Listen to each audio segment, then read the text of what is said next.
Despite pushing for the league title in Klopp's final season at Liverpool, the performances on the pitch were far from perfect. We were shipping goals left, right and centre, and we'd always go a goal behind before gaining any momentum in a game. And although these comebacks were exciting to watch as a Liverpool fan, it was our kryptonite come the end of the season as our luck inevitably ran out. You can't consistently keep coming from a goal behind to win a match and expect to win a title. But thanks to Arne's slot, we've seen a complete turnaround this season. For one, we look more complete as a unit, and two, we look far more convincing in matches. But before I delve into the stats, I think it's worth a mention that last campaign we played one match with 10 men and one match with 9 men in the first 11. That was against Newcastle and Tottenham. So that will skew these stats slightly, but still you can get a general understanding and a general gist that we've been much better defensively this season. And in my opinion, the stat that showcases our defensive improvement the most is the fact that we've only gone behind in 3 out of the 11 league matches this season, compared to going behind in 6 out of the 11 last campaign. So I'm glad to see that Arne Slot has addressed this issue early doors, and we've become much better as a result. You're probably asking the question though, how have we improved so much defensively when the actual defensive unit and the players on the pitch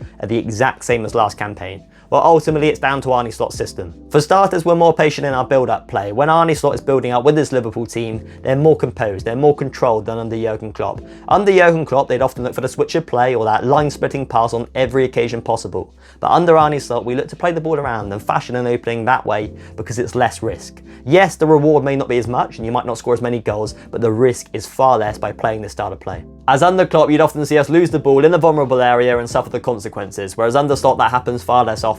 Just take a look at the goals we conceded this season. Apart from Hudson-Odoi's goal, I don't think we conceded any goal due to us losing the ball in the vulnerable position. And it's not just the system that served us well this season. If you look at all the players within our squad, it's clear to see that he's improved a number of them significantly. Ryan Gravenberch has been moulded into this brilliant deep line playmaker, and this season he started every game in the Champions League and in the Premier League. Jones has further enhanced his game under Slot and has become more important than ever to this Liverpool team. Luis Diaz has become a more proficient goal scorer, bagging 9 goals in 16 matches this season, compared to his tally of 13 and 51 last campaign. And we've seen him deploy Luis Diaz in the number 9 position, where he scored a hat-trick against Leverkusen, and that's something that we've never seen Klopp do. Ibrahima Konate has managed to stay fit for the entirety of the campaign, and yes, that may not purely be down to Arne Slot, but he has brought in a performance coach this summer, and that's going to pay dividends massively to players like Konate, who are known for having a bad injury record. Cody Gakpo as well, we've seen him predominantly play out on the left-hand side, whereas Klopp liked to play him as a 9, a 10, an 8, and all the other positions apart from the left wing one. And Trent, who hasn't been as effective under Slot as he was under Klopp, but when you delve into the statistics, you can see that he has changed his profile completely this season. Just take a look at these statistics. As you can see, his progressive passing distance per 90 has dropped to an all-time low of 332.9 yards, and so have his completed short, medium and long passes per 90 as well. And on top of that, his switches of play have dropped too. So as you can see, Slot, well, sort of implemented less of a demand on Trent to play these line splitting passes and be that attacking fullback. And when you go over to the defensive side of his game, you can see that his stats have gone through the roof.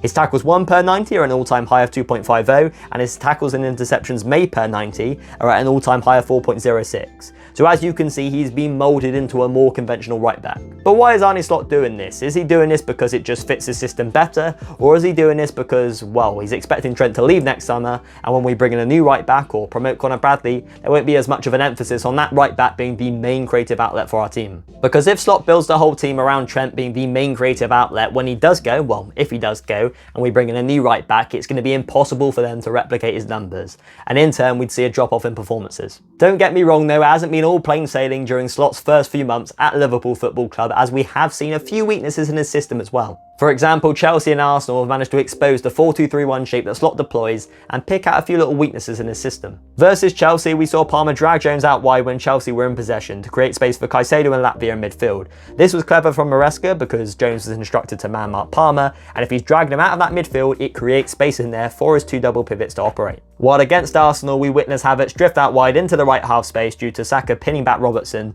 which in turn caused McAllister to drift out of position to halt Havertz's threat, therefore creating space in the midfield for Trossard to drop into and operate in. So it's clear to see that there are a few weaknesses in Slot's system, but at the end of the day, what? Has he only been there 4 months? We can't really pick too many holes considering how well we've done, so for now, I'm thinking I'm going to let those mistakes slide. Although amid this brilliant start, I think it's safe to say that we have been fortunate with injuries this season, and if we were to lose a centre-back, or a DM, Van Dijk and Gravenberch, I think it could cost us significantly this season because in those 2 areas, we do lack real quality depth.